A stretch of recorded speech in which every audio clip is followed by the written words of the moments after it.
آپشن و اونم دکمه استارت و استاپ میشه. اولین برنامه برای شستشو اتو، حالت اتوماتیک شو واسه تمام ظروف. دومی اینتنسیو واسه ظروف خیلی چرب مثل قابلمه و تابه. دیدیکت واسه ظروف تردار، ظروف داخل بوفه. اکو حالت اقتصادی شور، تایم دستگاه بالا هستش ولی مصرف آب و برقش بهینه است. توربو شستشوی روزانه و اینم یه شستشوی ترکیبی میشه. بهترین شستشو برای شستشوی روزانه توربو واسه ظروفی که زیاد چرب نیستن. اگه ظروفتون خیلی چرب بودن از اتو یا اینتنسیو استفاده میکنید.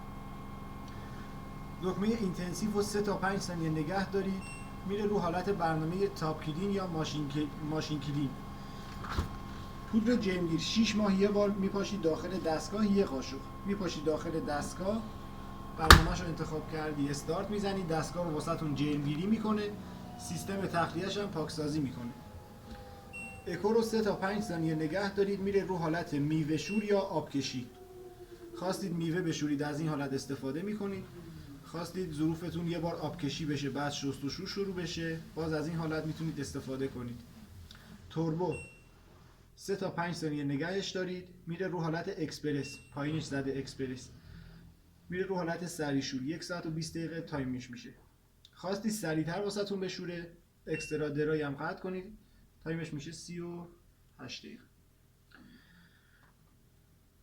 دوئل زون قدرت پاشش آب بیشتر میشه، آبو با شدت بیشتری میپاشه و ظروفو بهتر میشوره.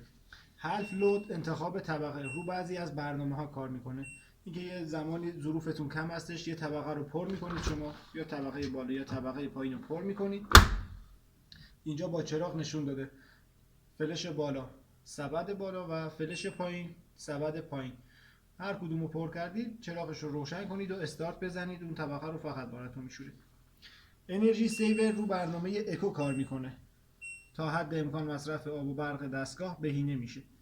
هایژن تمپ دمای آب بالا رو برنامه اینتنسیو واسه ظروف خیلی چرب استفاده میشه. دمای آب میره بالا، ظروف رو بهتر میشوره. اکسترا درای خشک‌کنه بیشتر میشه. دایلی استارت تأخیر در استارت دستگاه، اینکه بخوای دستگاه 2 ساعت 3 ساعت 10 ساعت دیگه شروع به کار کنه. با هر بار زدن دایلی استارت تایمتون انتخاب میکنی. الان رو 7 هستش ساعت. آره، استارت که بزنی بعد از 7 ساعت شروع به کار میکنه. هالف لود و انرژی سیور رو 3 تا 5 ثانیه نگه دارید با هم بله.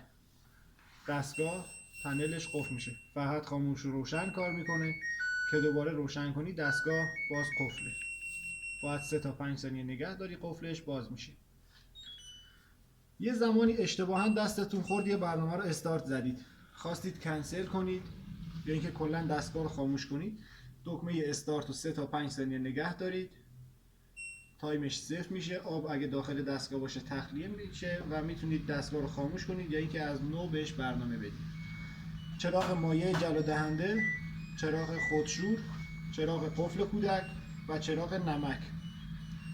هر کدوم از این دوتا چراغ روشن شد الان مایع جلو دهندهش روشنه، یعنی مایع جلو دهنده نداره. چراغ نمکش روشن شد باید نمکش رو اضافه کنید.